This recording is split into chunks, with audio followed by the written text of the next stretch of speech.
अस्सलाम वालेकुम, कैसे हैं आप सब। आज हमारे साथ है मोमीर और ये बड़े ही अच्छे पैसे बना रहे हैं टिकटॉक से। इस मंथ इन्होंने $2700 की अर्निंग की है, उससे पिछले मंथ $1500 की अर्निंग की है और सोन ये अच्छे पैसे बना रहे हैं। आज हम इनका इंटरव्यू करेंगे, ए टू जी सारी चीज़ें इनसे पूछेंगे कौन कौन सी स्ट्रेटजीज ये इंप्लीमेंट कर रहे हैं जो ये इतने मैसिव रिजल्ट जनरेट कर पाए। अस्सलाम वालेकुम, कैसे हैं आप मोमीर। जी वालेकुम अस्सलाम। मैं ठीक ठाक मोहसिन भाई, आप सुनाए, आप ठीक हैं? अल्हम्दुलिल्लाह। अच्छा मोमीर, सबसे पहले नंबर पे आप मुझे अपनी जर्नी शेयर करिएगा। टिकटॉक पे आप कब से काम कर रहे हैं और आप इस लेवल पे अभी पहुंचे हैं, तो कौन कौन सी स्ट्रगल्स आपको फेस करना पड़ी हैं। जी अस्सलाम वालेकुम मोहसिन भाई। असल में मेरा जो टिकटॉक का जर्नी है वो स्टार्ट हुआ था फरवरी 2025 में। और मैं तब डिफरेंट ग्रुप्स में ज्वाइन किया हुआ था फेसबुक पे, डिफरेंट मेंटोर्स के ग्रुप से उनसे लर्निंग कर रहा था। लेकिन ये है कि एक रोड मैप नहीं मिल पा रहा था, मतलब कि कोई मेंटोर कभी कोई बात करता था उसके पीछे लग जाना, कोई मेंटोर कभी कोई बात करता फिर उसके पीछे लग जाना। तो इस वजह से तकरीबन कोई 4-5 महीना बड़ा स्ट्रगल करनी पड़ी है, बड़ा मतलब कि एक तगो-दो करनी पड़ी है अर्निंग तक पहुंचने के लिए। एक रोड मैप नहीं मिल रहा था, एक वर्क फ्लो नहीं मिल रहा था। फिर आपकी पोस्ट देखी थी मैंने तकरीबन कोई जुलाई के एंड में कि आप एक बैच स्टार्ट करने जा रहे हैं। फिर मैंने कहा चलो यार मोहसिन भाई का बैच ज्वाइन करके देखते हैं। फिर अल्हम्दुलिल्लाह मैंने आपका बैच ज्वाइन किया था ये अगस्त में। और अगस्त के बैच के तकरीबन दरमियान में ही मेरा ख्याल है उसमें अकाउंट भी मोनेटाइज हो गए थे। और अर्निंग भी मेरी बैच के बीच में ही स्टार्ट हो चुकी थी। और तकरीबन मेरा ख्याल है सितंबर और अक्टूबर में कोई 4300-4400 डॉलर अल्हम्दुलिल्लाह मेरे बन चुके थे। तो ये मेरी जर्नी थी कि आपकी गाइडेंस के बाद, आपका कोर्स ज्वाइन करने के बाद एक मतलब कि एक वर्क फ्लो मिल गया था, एक ट्रैक मिल गया था कि हाँ भाई ऐसे ऐसे काम करना है। मतलब कि बिल्कुल उसके बाद एक स्मूथ तरीके से मेरा काम चला है। मतलब कि मुझे कोई ऐसी स्ट्रगल नहीं करनी पड़ी कि यार मैं कहाँ से स्टार्ट लूँ, कहाँ पे एंड करूँ, क्या मैं कंटेंट चूज़ करूँ, कैसे बस मतलब कि एक अपने काम को लेके चलना है। लेकिन ये है कि आपका कोर्स ज्वाइन करने के बाद एक बिल्कुल स्मूथ वर्क फ्लो मुझे मिल चुका था। और अल्हम्दुलिल्लाह मेरे अच्छे अकाउंट्स चल रहे हैं अभी और अच्छी अर्निंग जनरेट कर रहे हैं। माशाल्लाह, ज़बरदस्त। अच्छा, अब यहाँ पे कुछ लोगों के ज़हन में क्वेश्चन बन रहा होगा कि भाई शायद मोहसिन भाई जब वो डायरेक्ट पैसे बना के देंगे टिकटॉक से, चलो हम इनके पास जाते हैं। मैं ये किसी भी पर्सन को ये रेकमेंड नहीं कर रहा, ना मैंने कभी किसी को बोला भाईजान आप मेरे पास आओ मैं डायरेक्ट पैसे बना के दूंगा। ठीक है, मैंने एक ट्रैक आपको देना है, मैंने एक रोड मैप आपको कन्वे करना है, एक वर्क फ्लो आपको शेयर करना है कि ये बेसिकली काम का राइट वे है और उस राइट वे को आपने फॉलो करना और उसके बाद आप उस लेवल पे पहुंच पाओगे। आप अगर स्ट्रगल्स करते हो, आप उसको कम्प्लीटली फॉलो करते हो, वो सारे स्टेप जो मैं आपको बता रहा हूँ ड्यूरिंग क्लासेस या सोन जो भी आपकी चीज़ें हो रही होती हैं। खैर, ज़बरदस्त। आपने विद इन 2 मंथ 45 से 4600 डॉलर्स बनाया, जो कि एक छोटी अमाउंट नहीं है। 12-13 लाख रुपए बनते हैं जो कि आपने विद इन 2 मंथ्स अर्न किए हैं। अच्छा, अब हम कुछ टेक्निकल जो है प्रॉब्लम्स की तरफ बात करते हैं। टिकटॉक के ऊपर आपने जब काम शुरू किया था, आपने बोला कि आप अगस्त में आपने काम सॉरी आपने फरवरी में जब वो काम शुरू किया था इस प्लेटफॉर्म के ऊपर, फरवरी से आप इस प्लेटफॉर्म पे स्ट्रगल कर रहे थे और जुलाई जब आया है उसके बाद आप इस तरह से मेंटरशिप में आए हैं। उससे पहले आपको क्या क्या प्रॉब्लम्स फेस करना पड़ी थी, यूजली आप किस तरह से काम को देख रहे थे, क्योंकि काफ़ी न्यूबीज ऐसे हैं जो कि खुद से अभी काम कर रहे हैं, उनको ऐसे प्रॉब्लम्स आ रही होती हैं। तो उनके लिए क्लियर कट रोड मैप के भाईजान क्या वर्क फ्लो मैंने आपको कन्वे किया था और क्या आप सुजेशंस देंगे कि भाई ये एक तरीका कार है काम का, ताकि न्यूबीज को प्रॉब्लम। जी बॉस, फर्स्ट ऑफ ऑल तो जैसे एक बेसिक प्रॉब्लम न्यू भी फेस कर रहे होते हैं कि भाई हमने वीपीएन पे काम करना है कि प्रॉक्सी पे काम करना है। मतलब कि मार्केट में ये जो बहुत ज़्यादा इशू चल रहा है, तो वो चीज़ मेरी आपके बैच स्टार्ट करने के बाद एक क्लियर हो चुकी थी कि भाई वीपीएन से भी काम हो सकता है, प्रॉक्सी से भी काम हो सकता है। मैटर करता है आपका वर्क फ्लो, आपकी कंसिस्टेंसी, आपका कंटेंट मैटर करता है। मतलब कि स्टार्ट में मुझे इशू आता था कि भाई मैं वीपीएन स्टार्ट करूँ या प्रॉक्सी पे वर्क स्टार्ट करूँ। मतलब एक अर्निंग का स्क्रीनशॉट देखता था, उस बंदे से जाके पूछता था भाई आप किस पे काम कर रहे हो, वो कहता था मैं प्रॉक्सी पे काम कर रहा हूँ, मैं प्रॉक्सी पे मतलब कि काम स्टार्ट कर देता था। फिर मैं अगले महीने किसी और का स्क्रीनशॉट देखता था, उससे जब मैं नॉलेज लेता था वो कहता था मैं वीपिन पे काम कर रहा हूँ, फिर मैं वीपिन पे चला जाता था। मतलब कैसे शफल कर रहा था मुझे भाई, कभी मैं वीपिन पे चला जाता था, कभी मैं प्रॉक्सी पे चला जाता था, कभी मैं एलडी क्लाउड पे चला जाता था। मतलब कि 3 से 4 महीने तो मेरे इसी कश्मकश में निकल गया कि भाई मैंने स्टार्ट लेना कहाँ से है, प्रॉक्सी स्टार्ट लेनी है, वीपीएन से स्टार्ट लेना है या इधर एलडी क्लाउड से स्टार्ट लेना है। एक तो अल्हम्दुलिल्लाह मेरी ये चीज़ आपने क्लियर की आपके बैच के बाद कि हाँ भाई आप प्रॉक्सी से भी काम कर सकते हो, वीपीएन से भी काम कर सकते हो। वो आपने सारे मेथड शुरू किए, हमें बताया, वो हमें मतलब कि क्लियर हो गए मेथड। उसके बाद ये मिथ होती है कि हाँ भाई यूके का अकाउंट बनाए कि यूएसए का अकाउंट बनाए, वो एक चीज़ मेरी क्लियर हुई। और सेकेंडली जो सबसे बड़ा मसला होता है कंटेंट का, मतलब कि आपकी मेंटोरशिप से पहले हम कंटेंट यूज़ कर रहे थे, उस पर हमें नॉट एलिजिबल बहुत आता था। हमें एडिटिंग के इश्यूज़ आ रहे थे, हमें कंटेंट हंटिंग के इश्यूज़ आ रहे थे। मतलब कि बिल्कुल समझ ही नहीं आती थी कि भाई कंटेंट उठाना कहाँ से है, उठाना कौन सा है, किस प्लेटफॉर्म से लेना है। लेकिन ये है कि आपका बैच स्टार्ट करने के बाद एक रोड मैप मिल गया कि हाँ भाई ये निशेस चल रही हैं, ऐसे आप वर्क फ्लो अपना कर सकते हैं, यहाँ से कंटेंट ले सकते हैं, इसको एडिट कैसे करने हैं और इसको मतलब कि अकाउंट पे लगाना कैसे है।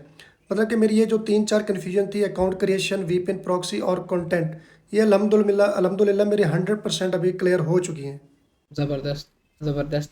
अच्छा, अब मेरा यहाँ पे क्वेश्चन नंबर 1 है आपसे कि आप किस तरह के जी, कंटेंट को लगा रहे हैं टिकटॉक पे, किस कैटेगरी में रहते हुए आप काम कर जी, रहे हैं, ताकि हम ऑडियंस को ब्रीफ कर पाएँ जी, कि ये कैटेगरी आप यूज़ कर रहे हैं या आपकी रिकमेंडेशन इस तरह के जी, कंटेंट्स के ऊपर है जिनसे अच्छे पैसे वो बना सकते हैं। क्योंकि एक चीज़ जो आपने जी। प्रैक्टिकली की हुई है, जिससे आपने पिछले मंथ $1500 बनाए हैं, नेक्स्ट मंथ आपने $2700-2800 बनाए हैं, उसी कैटेगरी के फर्दर कंटेंट्स किस तरह के हो सकते हैं, ये ज़रा पॉइंट क्लियर करिएगा। मौसम भाई, सबसे पहले जो मैंने जर्नी स्टार्ट की थी, मैंने क्रिएट किए थे 6 अकाउंट्स। अभी 6 अकाउंट्स पे जो आपने व्यूज़ कंप्लीट करने का क्राइटेरिया बताया था कि हाँ भी आप न्यूज़ से भी व्यूज़ पूरे कर सकते हैं, आप स्पोर्ट्स से भी व्यूज़ पूरे कर सकते हैं, मतलब जो जो डिफरेंट वेज़ आपने बताए थे। तो मैंने क्या किया, मैंने 3 अकाउंट्स क्रिएट किए जिन पे मैंने आपके बताए हुए वे से व्यूज़ कंप्लीट किए। 3 अकाउंट ऐसे क्रिएट किए कि मैंने शुरू से वही कंटेंट ही उन पे अपलोड किया जो मैंने मोनेटाइजेशन के बाद सोचा हुआ था कि भाई मैंने इन कंटेंट्स पे काम करना है। तो फिर ऐसा हुआ कि मसलन भाई मेरे 3 अकाउंट आपके बताए हुए वे से मोनेटाइज हुए, और 3 अकाउंट मेरे अपने अकाउंट जो थे वो ऐसे मोनेटाइज हुए कि जो कंटेंट मैंने उन पे मोनेटाइजेशन के बाद लगाना था, मोनेटाइज होने से पहले भी मैंने उन पे वही लगाया। तो मैंने स्टार्ट लिया मोहसिन भाई पॉडकास्ट से। टोटली मैंने स्टार्ट लिया पॉडकास्ट से। 3 अकाउंट्स मैंने स्टार्ट भी पॉडकास्ट पे ही किए और मोनेटाइज होने के बाद भी मैंने उन पे पॉडकास्ट ही अपलोड की। जो 3 अकाउंट मैंने सपोर्ट और न्यूज़ की नीश से कंप्लीट किए थे, फॉलोअर्स और सॉरी व्यूज़, उन पे भी मैंने मोनेटाइज होने के बाद पॉडकास्ट ही अपलोड की। और इस टाइम मैं 2 अकाउंट कॉमेडी इस पे चला रहा हूँ, स्टैंड अप कॉमेडी पे, और 4 अकाउंट मेरे चल रहे हैं पॉडकास्ट पे। और मैं फर्दर भी, क्योंकि मेरे पास एक ऑडियंस बन चुकी है पॉडकास्ट की, तो मैं फर्दर भी अभी तमाम अकाउंट्स अपने पॉडकास्ट पे ही शिफ्ट करने जा रहा हूँ सारे। ज़बरदस्त। अब बेसिकली ये कंटेंट पे काम करें, इनका जो पैटर्न था वो इस तरह से था कि 6 अकाउंट्स को लेके चल रहे थे। 6 में से 3 अकाउंट्स इन्होंने ऐसे रखे हैं जो कि यूजुअली इस तरह के कंटेंट्स होते हैं जिनसे जल्दी हमारे व्यूज़ पूरे हो जाते हैं। और 3 कंटेंट्स इनके ऐसे थे कि जो इनके नीश के रिलेटेड थे कि भाईजान हमने मोनेटाइज़ होने से पहले भी एक कंटेंट लगाना है और मोनेटाइज़ होने के बाद भी एक कंटेंट लगाना है। तो वो एक फ्लो इनका उसी चीज़ के ऊपर बनता रहा था।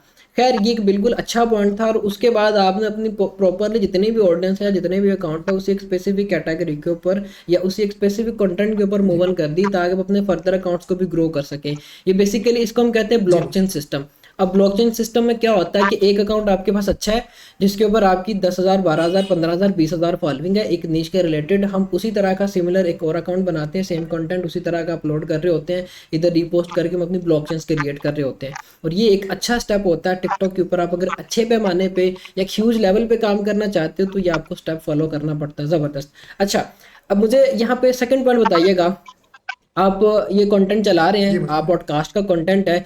यूजुअली इससे पहले भी हमारा जो इंटरव्यूज हुए हैं काफ़ी हद तक स्टूडेंट जो थे वो इसी तरह के कंटेंट्स को यूज़ कर रहे होते हैं, पॉडकास्ट का कंटेंट।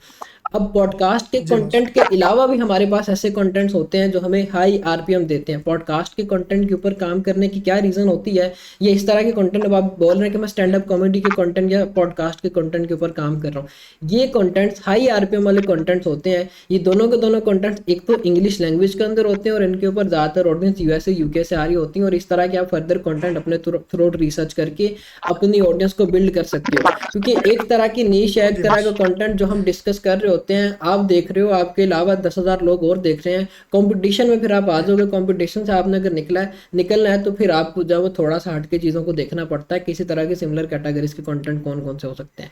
अच्छा, अब मुझे मोमिर जी एक मुझे। चीज़ बताइएगा। कंटेंट तो ठीक है, आपने बता दिया कि मैं इस तरह के कंटेंट्स पे काम कर रहा हूँ। रिसर्च का आपका क्या पैटर्न होता है? रिसर्च आप किस तरह से कर रहे होते हैं कि ये कंटेंट है, इसमें पोटेंशियल है, इसको अगर मैं टिकटॉक पे चलाता हूँ तो मुझे अच्छे व्यूज आ सकते हैं, उसमें कौन कौन से पॉइंट्स को आप ध्यान में रख रहे होते हैं? बॉस, जो मैंने कंटेंट हंटे का एक मतलब क्राइटेरिया वो किया हुआ है, सेट किया हुआ है। मैंने 5 से 6 ब्राउज़र बनाए हुए हैं, डिफरेंट उनमें वीपीएन इंस्टॉल किए हुए हैं। एक में मैंने ऑस्ट्रेलिया का वीपीएन लगाया हुआ है, एक ब्राउज़र में मैंने यूएसए का लगाया हुआ है, एक ब्राउज़र में मैंने कनाडा का लगाया हुआ है, और एक ब्राउज़र में मैंने जर्मनी का लगाया हुआ है। तो उन सारों को ना मैंने पॉडकास्ट की नीड पे ट्रेन किया हुआ है। अब ट्रेन कैसे करना है कि मतलब आप एक यूट्यूब पे जाते हो, फ्रेश ब्राउज़र होता है, उसमें कुछ भी आपको सजेस्ट नहीं हो रहा होता, उस पे जाके मैं पॉडकास्ट को सर्च करता हूँ। मैं 2 से 3 दिन लेता हूँ अपने होम पेज को, जो यूट्यूब का होम पेज होता है उसको ट्रेन करता हूँ। ट्रेन मतलब कि मैं उस पे जाके डेली बेस पे पॉडकास्ट पे क्लिक्स करता हूँ, पॉडकास्ट को वॉच करता हूँ, पॉडकास्ट को लाइक करता हूँ, कमेंट्स करता हूँ। इसका फ़ायदा फिर ये होता है कि पॉडकास्ट का जो भी न्यू क्रिएटर वायरल हो रहा होता है यूट्यूब पे, यूट्यूब उसको उठा के मेरे होम पेज पे आके डाल देता है। जब वो मेरे सामने आता है मैं उसको क्लिक करता हूँ, उसके फॉलोअर्स होते हैं, सब्सक्राइबर होते हैं 20,000, 25,000, 30,000। तो मैं जब उसको जाके टिकटॉक पे सर्च करता हूँ तो यूजुअली जो पॉडकास्ट के क्रिएटर हैं वो 70% टिकटॉक पे नहीं होते। जो बड़े बड़े क्रिएटर्स हैं वो तो खुद बैठे हुए हैं टिकटॉक पे, लेकिन जो एक ग्रो कर रहा होता है, एक छोटा क्रिएटर होता है तो यूट्यूब का, वो यूजुअली 70%, ये मेरा एक्सपीरियंस रहा है कि वो यूट्यूब सॉरी टिकटॉक पे नहीं होता। फिर मैं उसको मोहसिन भाई उठा लेता हूँ, क्योंकि वो यूट्यूब पे भी स्लोली स्लोली ग्रो कर रहा होता है, ज़्यादा लोग उसको जानते नहीं होते। तो फिर जो ही मैं उसको उठाता हूँ, उसको एडिट करके डालता हूँ, अल्हम्दुलिल्लाह 2 महीने हो गए हैं, मुझे कोई इशू नहीं आया। और मेरे सारे जो क्रिएटर्स हैं मोहसिन भाई, वो यूट्यूब पे उनके जो फॉलोअर्स हैं वो 50,000 से भी कम हैं। तो इसका फ़ायदा मुझे ये हो रहा है कि उनकी वीडियोस बिल्कुल लेस सेचुरेटेड हैं और उन पे मुझे अभी तक कोई भी इशू नहीं है, ना अनओरिजिनल का इशू है, ना कोई कॉपीराइट वगैरह का आया है, ना लो क्वालिटी का आया है, ना कोई इशू है। अल्हम्दुलिल्लाह मेरे ज़बरदस्त चल रहे हैं अकाउंट्स। ज़बरदस्त। अच्छा, बेसिकली अभी इन्होंने जो बात की है, ये एक प्रो टिप है, अगर आप इसको फॉलो करते हैं तो मेरे मुताबिक आप कंपटीशन से बिल्कुल बाहर हो जाते हैं, आप स्मूथली अपना काम कर पाते हैं। ये यूजली पहली दफ़ा ही हुआ कि कोई स्टूडेंट इतना डेप्थ या अपनी वो पूरी एक स्ट्रैटेजी बता रहा हो, इस पे लाजमी आप इम्प्लीमेंटेशंस करिएगा। जैसे उन्होंने बताया, मल्टीपल ब्राउजर्स बना के आपको पहले यूट्यूब को ट्रेन करना पड़ता है ताकि आपको कंटेंट रिसर्च में प्रॉब्लम ना आए। आप जस्ट यूट्यूब के होम पेज पे ही हो और आपको पता हो कि ये वो कंटेंट्स है जो कि मेरी निश के रिलेटेड है, टिकटॉक पे मौजूद ही नहीं है, और यही सबसे बड़ी प्रॉब्लम यूज़र्स को आ रही होती है या टिकटॉक पे जो काम कर रहे हैं उनको आ रही होती है, उनको रिसर्च की समझ ही नहीं आ रही होती। ठीक है, वो हर दूसरा कंटेंट टिकटॉक पे उठा के लगा रहे होते हैं, फिर उनको प्रॉब्लम्स आती हैं डिस्क्वालिफिकेशंस की, लो क्वालिटी की, अनओरिजिनल की। इस तरह की प्रॉब्लम्स उनको फेस करना पड़ती हैं। एक बड़ा ही ज़बरदस्त पॉइंट था। अच्छा, अब रिसर्च तो हमारी हो गई, हमने इस तरह से रिसर्च कर ली, कंटेंट हमने निकाल लिया, ठीक है। और ये आपने कैटेगरी सेट की हुई है कि कम फॉलोइंग वाले जो कम सब्सक्राइबर्स वाले जो क्रिएटर मौजूद है टिकटॉक यूट्यूब के ऊपर, वो जी बॉस। काफ़ी हद तक चांसेस होते हैं कि वो टिकटॉक के ऊपर मौजूद नहीं होंगे। ठीक है, आपने कंटेंट फाइनल कर लिया कि ये जी बॉस। कंटेंट जिसके ऊपर आपने काम करना है। अब नेक्स्ट स्टेप हमारे पास आ गया, हमने उसकी एडिटिंग किस तरह से करनी है। एडिटिंग में आप कौन कौन सी चीज़ों को ध्यान में रख रहे होते हैं? जी बॉस, एडिटिंग में मतलब कि ज़्यादा ख्याल तब रखना पड़ता है जब आप एक सेचुरेटेड क्रिएटर को या एक सेचुरेटेड नीश को पकड़ रहे होते हैं। लेकिन जब मुझे पता होता है कि यार जो क्रिएटर मैंने यूट्यूब से उठाया हुआ है वो टिकटॉक पे अवेलेबल ही नहीं है, तो फिर मैं उसकी एडिटिंग पे मतलब कि बिल्कुल कोई हाई लेवल तक नहीं जाता। जस्ट मैं उसका सिंपल फ्रेम चेंज कर देता हूँ, यूट्यूब से उसको टिकटॉक में शिफ्ट करता हूँ, उसके बाद 2-3 फिल्टर अप्लाई कर देता हूँ, इफेक्ट्स अप्लाई कर देता हूँ और उसके बाद उस पर कैप्शंस लगा देता हूँ। लेकिन मोहसिन भाई, जो मैं क्लिप्स एक्सट्रैक्ट करता हूँ पॉडकास्ट से वो मैं मैनुअल करता हूँ। मतलब कि मैं किसी टूल का भी सहारा नहीं लेता, मैं चैट जीपीटी का भी सहारा नहीं लेता। लेट सपोज 1 घंटे की वीडियो है, मैं उसको मैनुअल सुनता हूँ, उसमें एनालाइज करता हूँ कि भाई इसमें से सबसे ज़्यादा इंगेजिंग क्लिप्स कौन से हैं। मतलब कि अगर 1 घंटे की वीडियो होती है तो मैं उसमें मैक्सिमम 5 से 8 क्लिप्स एक्सट्रैक्ट करता हूँ, ज़्यादा नहीं करता मैं उसमें से। तो उसके बाद एडिटिंग मैं बिल्कुल सिंपल करता हूँ, क्योंकि टिकटॉक पे वो क्रिएटर अवेलेबल ही नहीं है। तो इस वजह से अल्हम्दुलिल्लाह मुझे अभी तक कोई इशू नहीं आ रहा इसमें। ज़बरदस्त। अब बात वहीं पे आ गई, जब एक क्रिएटर टिकटॉक पे मौजूद ही नहीं होगा या उस क्रिएटर के ऊपर कंपटीशन ही नहीं टिकटॉक के ऊपर होगा, आप एडिटिंग ना भी उसके ऊपर इतनी को हाई फाई करें तो कंटेंट आपका चल रहा होता है, जी। इजी सीन होता है। ये बेसिकली हर चीज़ के लिहाज जी से बस। आप जब फ्री हुए होते हो, ना कोई कंपटीशन है ना कोई एडिटिंग में प्रॉब्लम है। आप मैनुअली पहले एक वीडियो को देखें, जैसे इन्होंने बताया, बेसिकली यूजली हमें ये प्रॉब्लम आ रही होती है, काफ़ी हद तक लोगों को प्रॉब्लम आ रही होती है।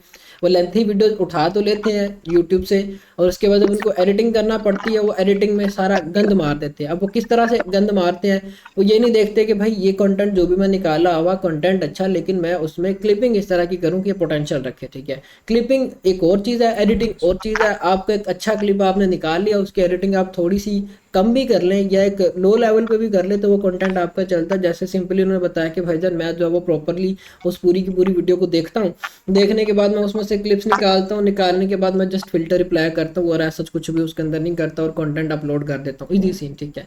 तो ये कुछ चीज़ें ऐसी जी होती हैं जो बॉस। कि हमें यहाँ से सोचना पड़ती है और काम करना पड़ती हैं, ठीक है, ना कि हम हर एक दूसरे के पीछे लगे हों। क्योंकि ये जब इन्होंने काम शुरू किया था फरवरी से लेकर जुलाई तक, ये हर किसी के पीछे ही लगे हुए थे, ठीक है, कोई ये बता रहा है ये कर रहे हैं, कोई वो बता रहा है वो बिल्कुल कर ऐसे रहे ही। हैं, ठीक है। तो वो एक कन्फ्यूजन्स क्रिएट हुई थी। फिर उन्होंने सारी चीज़ें छोड़ के जब अपना खुद का काम करना शुरू किया तो उनकी प्रॉब्लम सॉल्व होना शुरू हुई है। उनको पता चला कि भैया ये एक तरीका कार है, इस तरह से काम किया जाता है, मैं अगर इस पैटर्न को फॉलो करता हूँ तो मुझे प्रॉब्लम्स नहीं आएगी, मुझे किसी से पूछने की भी जरूरत नहीं, ठीक है। ईजी सीन है, ना कोई कंपटीशन है ना कुछ, और अच्छे पैसे बना रहे हैं, ठीक है। 2 मंथ के अंदर तकरीबन 12-13 लाख रुपए, कुछ छोटी अमाउंट नहीं है, टिकटॉक से उन्होंने बनाया, ठीक है। ये तो हो गया एडिटिंग है जो कि बिल्कुल सिंपल सी बात थी, ठीक है, और क्लैरिफिकेशन भी अच्छे से हो गई इस चीज़ की। अब मुझे ये बताएं, हमने क्लिप भी निकाल लिया, जी हमने उसकी एडिटिंग भी कर ली, जी अब हम वो क्लिप जा रहे हैं टिकटॉक जी पे अपलोड करने। अपलोडिंग में आप कौन कौन सी जी चीज़ों को ध्यान में रख रहे होते हैं, फिर उसके बाद आप किस तरह के जी हैशटैग्स को लगा रहे होते हैं, और थर्डली किस टाइम जी किन टाइम्स के ऊपर आप अपलोडिंग्स को कर रहे होते हैं। जी मोहसिन भाई, जो मेरा जो एक अपलोडिंग और एडिटिंग का वर्क फ्लो है वो ये है कि क्योंकि मैं 6 अकाउंट्स रन कर रहा हूँ, और 6 अकाउंट्स के लिए मैं पर डे मतलब 12 वीडियोस तैयार करता हूँ, पर अकाउंट 2 वीडियोस। तो डे टाइम मैं सारों को एडिट करके रख देता हूँ। जब शाम के 7:30 बजते हैं तो मैं अपलोडिंग स्टार्ट करता हूँ, क्योंकि मेरे पास डिफरेंट डिवाइसेस हैं अभी। मैंने 3 डिवाइस रखे हुए हैं, हर अकाउंट डिवाइस में मेरे 2-2 अकाउंट्स हैं। तो मैं 7:30 बजे शाम को पाकिस्तानी टाइम के मुताबिक मैं सारों पे वीडियो को अपलोडिंग पे लगा देता हूँ। तकरीबन एक वीडियो 10-15 मिनट कभी कभार ले जाती है इंटरनेट की वजह से या कोई और इशू की वजह से। जो ही वो अपलोड होती है मैं उसको स्विच करके दूसरे अकाउंट पे अपलोड कर देता हूँ। तो मेरी डेली बेस पे ये चीज़ होती है कि मेरा 7:30 से लेकर 8 बजे तक फिक्स टाइम है, और दूसरी वीडियो मैं अपलोड करता हूँ रात को 12 से लेकर 1 बजे के दरमियान। और मैंने टाइम को एग्जैक्ट यही रखा हुआ है, मैंने कभी टाइम को चेंज नहीं किया। क्योंकि 1-2 मरतबा मैंने ये एक्सपीरियंस किया है कि यार एक वीडियो मेरे अगर 7:30 बजे वायरल चली जाती है, मैं दूसरे दिन 9 बजे करता हूँ, यकीन करें मोहसिन भाई उस पर 1,000 व्यूज़ पे नहीं पड़ते। लेकिन जब मैं टाइम सेम रखता हूँ वो वीडियो मेरी उसी टाइम पे वायरल चली जाती है। तो मैंने टाइम को एग्जैक्ट रखा हुआ है, मैं टाइम चेंज नहीं करता। पर डे 2 वीडियोज़ रखी हुई हैं, कभी भी मैंने एक वीडियो नहीं की, मैं 2 वीडियोज़ ही अपलोड करता हूँ। ना 2 से कम करता हूँ ना 2 से ज़्यादा करता हूँ। और अपलोडिंग के टाइम ये होता है कि जो मुझसे भाई मैंने क्लिप को एक्सट्रैक्ट किया होता है, उसमें जो एक स्पेसिफिक टॉपिक पे बात हो रही होती है उसके रेलिवेंट मैं एक क्वेश्चन खुद से लिख देता हूँ कि हाँ भाई जिस क्वेश्चन पे बात हो रही होती है उसको मैं टाइटल के तौर पे लिख देता हूँ, और स्क्रीन पे भी मैं उसको लिख के रख देता हूँ, ताकि जो भी देखने वाला है वो टाइटल को देखकर ही, क्वेश्चन को देखकर ही उस जहाँ वहाँ पे रुक जाता है कि यार इस मौजू पे बात हो रही है, चलो देखा जाए कि यार ये क्या बात होती है, मतलब क्या जवाब दिया जाता है। तो मैं उस क्वेश्चन को ही एज अ टाइटल रख देता हूँ। और जो मैं हैशटैग वो करता हूँ, यूज़ करता हूँ, वो एक गेस्ट का नाम होता है और एक होता है मतलब कि होस्ट का नाम। उसके बाद मैं तीसरा मतलब कि हैशटैग यूज़ करता हूँ पॉडकास्ट। चौथा मैं वो करता हूँ जिस टॉपिक पे बात की जा रही हो, मतलब कि अगर रिलेशनशिप पे बात की जा रही हो तो मैं रिलेशनशिप लगा देता हूँ, या मतलब इकोनॉमी पे या एआई पे बात हो रही है मैं एआई का हैशटैग लगा देता हूँ। तो मतलब 3 से 4 हैशटैग्स मैं यूज़ करता हूँ, होस्ट का नेम, गेस्ट का नेम, और पॉडकास्ट क्लिप्स, और जो चौथा होता है जो जिस टॉपिक पे बात हो रही होती है मैं उसका हैशटैग यूज़ करता हूँ। ज़बरदस्त। अच्छा, अब इन्होंने एक बात की कि मैंने फिक्स टाइम्स रखे हुए हैं अपलोडिंग के। अब यहाँ पे मे बी काफ़ी लोगों के जहन में क्वेश्चन आ रहा होगा कि फिक्स टाइम उन्होंने क्यों रखे हुए हैं, ठीक है। रीच शायद इनको ज़्यादा आ रही होती है। अब आप में से काफ़ी लोगों ने जो इनकी बात सुनी है, इन्होंने ये बोला होगा कि भाईजान अब 7:30 बजे हमने वीडियो अपलोड करनी, ठीक है। इस तरह से नहीं होता। इन्होंने 7:30 बजे जब वो अपलोडिंग का अपना पैटर्न बनाया इनके अकाउंट्स के ऊपर, उन्होंने स्पेसिफिक कंडीशंस क्रिएट की है, एल्गोरिदम को ट्रेन किया, वॉइस बेस पे किया कि भाईजान मैं एक ओरिजिनल कंटेंट की तरह या ओरिजिनल कंटेंट क्रिएटर की तरह इस प्लेटफॉर्म के ऊपर मौजूद हूँ, ठीक है। जैसे ये पॉडकास्ट है, स्टैंड अप कॉमेडी का कंटेंट उठा रहे हैं तो उसमें एक स्पेसिफिक कैरेक्टर है, और वो character as a original content ये रिप्रेजेंट कर रहे हैं टिकटॉक के ऊपर, क्योंकि वो पहले तो मौजूद मौजूद ही नहीं है टिकटॉक पे। तो उसको वो वहाँ पे रिप्रेजेंट कर रहे हैं। रिप्रेजेंट करने के बाद उन्होंने एक स्पेसिफिक टाइम इस वजह से रखा होगा क्योंकि जो बड़े क्रिएटर होते हैं इन्होंने स्पेसिफिक टाइम सेट किए होते हैं अपलोडिंग्स के, ठीक है। तो उनके अकॉर्डिंग उन्होंने बोला भाईजान मेरी एक वीडियो आएगी 7:30 बजे और दूसरी वीडियो आएगी 12-1 बजे के दरमियान दरमियान, ठीक है। पाकिस्तानी टाइम के अकॉर्डिंग, यूएसए के अकॉर्डिंग आप देख लीजिएगा क्या टाइम होते हैं, ठीक है। तो ये एक बड़ा ही इनिशियल स्टेप होता है कि हम किस तरह से और किन टाइम्स के ऊपर अपलोडिंग्स को कर रहे होते हैं, और हमारी वो फिक्स टाइमिंग्स होना चाहिए। आप ये नहीं कर सकते कि एक अपलोडिंग आप अभी कर रहे हैं तो 2 घंटे बाद फिर से अपलोड कर रहे हैं, 4 घंटे बाद फिर से अपलोड कर रहे हैं, और अगले दिन वो सारा पैटर्न ही आपने चेंज किया हो। आपको स्पेसिफिक टाइम्स इस वजह से रखना होता है क्योंकि हर एक अकाउंट की डिफरेंट कंडीशंस होती हैं। ये कंडीशंस के बिहाफ पे हम अपने अकाउंट्स के टाइम्स को सेट करते हैं। हम कभी भी ऐसे किसी की बात को सुन के अपने अकाउंट के ऊपर वो चीज़ें इंप्लीमेंट नहीं करना शुरू हो जाते, जो कि ये पहले ही वो सारी चीज़ें कर चुके हैं। कभी किसी की सुन के उस पर अमल कर लिया, कभी किसी की सुन पे उस पर अमल कर लिया। तो ये इन्होंने सारी चीज़ अपने जहन से निकाल के खुद का काम शुरू किया, ठीक है। तो ये एक बड़ा ही अच्छा और इनिशियल स्टेप है कि इन्होंने उस चीज़ को एक प्रोफेशनल वे में रिप्रेजेंट किया टिकटॉक पे। टिकटॉक को इसी तरह से शो किया कि भाईजान मैं एक ओरिजिनल कंटेंट क्रिएटर हूँ, इस प्लेटफॉर्म के ऊपर मौजूद हूँ। मेरी एक वीडियो आती है इस टाइम के ऊपर, दूसरी वीडियो आती है उस टाइम के ऊपर, मेरी जो भी ऑडियंस है मुझे इन टाइम्स के ऊपर एक्टिव चाहिए। तो वो इनकी ऑडियंस उस कंटेंट को देखती है, उन टाइम्स के ऊपर इंटरेक्ट करती है। टिकटॉक उन वीडियोस को आगे जो भी यूजर्स हैं या ऑडियंस उनको रेकमेंड कर रहा होता है। और हैशटैग्स के इन्होंने बताया, हैशटैग बिल्कुल ज़बरदस्त तरीके से ये लगा रहे हैं। होस्ट कौन सा है उसका नाम, स्पीकर कौन सा है उसका, जो आगे पर्सन बैठा उसका नाम, ठीक है। फिर hashtags according to the topic, जो भी बात हो रही है, ये हमें चीज़ें वेरीफाई करना पड़ती है। अच्छा, अब ये अपलोडिंग का भी आपने पैटर्न बता दिया, टाइम्स क्या होने चाहिए वो भी बता दिए, हैशटैग क्या होना चाहिए, टाइटल किस तरह से लगाते हैं, क्यों लगाते हैं।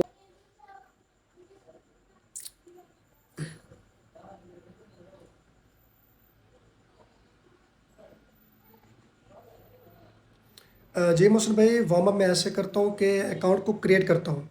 क्रिएट करने के बाद उसको मैं 24 से 48 घंटों के लिए लीव कर देता हूँ, मतलब मैं उसको ओपन भी नहीं करता। ठीक है वह, उन 48 घंटों में मैं अपनी नीश सेलेक्ट करता हूँ। नीश तो मेरी पॉडकास्ट है, मतलब उसके लिए मैं एक क्रिएटर को फाइंड आउट करता हूँ। जब मेरा क्रिएटर फाइंड आउट हो जाता है, फिर मैं उसके बाद अपने अकाउंट को ओपन करके उसमें 5 मिनट, 10 मिनट, 15 मिनट, जैसे हम मतलब कि एक अपनी पाकिस्तानी टिकटॉक को यूज़ करते हैं, कभी टाइम मिला फारिग बैठे टिकटॉक को ओपन कर लेते हैं। तो मैं उसको भी ऐसे ही डेली बेस पे 5, 10, 15 मिनट पॉडकास्ट की वीडियोस को वॉच करता हूँ। दूसरे दिन जाके उन पर लाइक्स कर दिया, किसी पे कमेंट कर दिया, किसी को फेवरेट कर दिया। तो 2 दिन मैं ये प्रोसीजर करता हूँ, 2 दिन मैं उसको लीव कर देता हूँ, 2 दिन मैं उस पर ये करता हूँ, स्क्रॉलिंग करता हूँ पॉडकास्ट के अकॉर्डिंग। चौथे पाँचवें दिन जाके मैं मुझसे भाई उसकी प्रोफाइल लगाता हूँ, उसकी डीपी लगाता हूँ, उसकी बायो लगाता हूँ, उसका नेम चेंज करता हूँ। फिर मैं छठे दिन जाके उस पर अपलोडिंग स्टार्ट करता हूँ। 5 दिन में से 2 दिन मैं उसको स्किप करके बिल्कुल रख देता हूँ, 2 दिन मैं उस पर स्क्रोलिंग करता हूँ एज माई कंटेंट, जो मेरी नीश होती है। 5वें दिन मैं उस पर बिल्कुल सेटिंग करता हूँ, उसकी डीपी लगाता हूँ, उसकी वो बायो लगाता हूँ, सारी चीज़ ईच एंड एवरीथिंग चेंज करके छठे दिन पर फिर मैं उस पर अपलोडिंग स्टार्ट कर देता हूँ। ज़बरदस्त। बेसिकली आप ऑथेंटिसिटी शो कर रहे होते हैं इस प्लेटफॉर्म के ऊपर। अगर 4 5 6 दिन का आप गैप दे रहे हैं तो उन 4 5 6 दिन के अंदर आप अपने एल्गोरिदम को ट्रेन कर रहे होते हो, टिकटॉक के ऊपर एक एक्टिव यूज़र बनने की कोशिश कर रहे होते हो, अपने नीश के रिलेटेड टिकटॉक जी को कन्वे कर रहे होते हो कि भाईजान मेरी ये नीश है, मुझे इस तरह की ऑडियंस चाहिए। ये एक अच्छा स्टेप है कि आप पहले से हर चीज़ को रेडी करके फिर अपने कंटेंट को आगे रिप्रेजेंट कर रहे हो, ताकि टिकटॉक इस चीज़ को समझते हुए आपको उस तरह की ऑडियंस भी दे। अच्छा, अब ये हमारा जी हो गया वार्म अप का तरीकाकार। अब कोई प्रो टिप जो आप देना चाहें, क्योंकि आपने पहले बड़ी ही स्ट्रगल की है, उसके बाद आप एक जी स्पेसिफिक मोहसिन रोड भाई, मैप को बिल्कुल। फॉलो करते हुए आपने काम किया, और मेरे जी अकॉर्डिंग आपका रोड मैप बड़ा ही कन्वीनियंट और बड़ा ही ज़बरदस्त है जिसके ऊपर आप अभी काम जी कर रहे हैं। इस जी लिहाज से आपको प्रो टिप यहाँ जी पे इंक्लूड करना चाहें। मौसम भाई, एक तो प्रो टिप जो मतलब न्यू कमर्स आ रहे हैं, क्योंकि आपको पता है 99% अवाम यूएसए पे ही काम कर रही है, तो उसमें कंपटीशन बहुत ज़्यादा आ जाता है कंटेंट के हवाले से। तो जो स्ट्रेटजी मतलब कि एक मैं बता रहा हूँ आपको, मे भी किसी को पता हो, लेकिन मे भी किसी को ना भी पता हो, किसी का फ़ायदा हो जाएगा। तो मैं ऐसा कर रहा हूँ मोहसिन भाई, मैं एक स्पेन की वीपीएन लगा के भी बैठा हुआ हूँ, मैं जर्मनी का वीपीएन भी लगा के बैठा हूँ, मतलब जहाँ पे जर्मन और स्पेनिश बोली जाती है।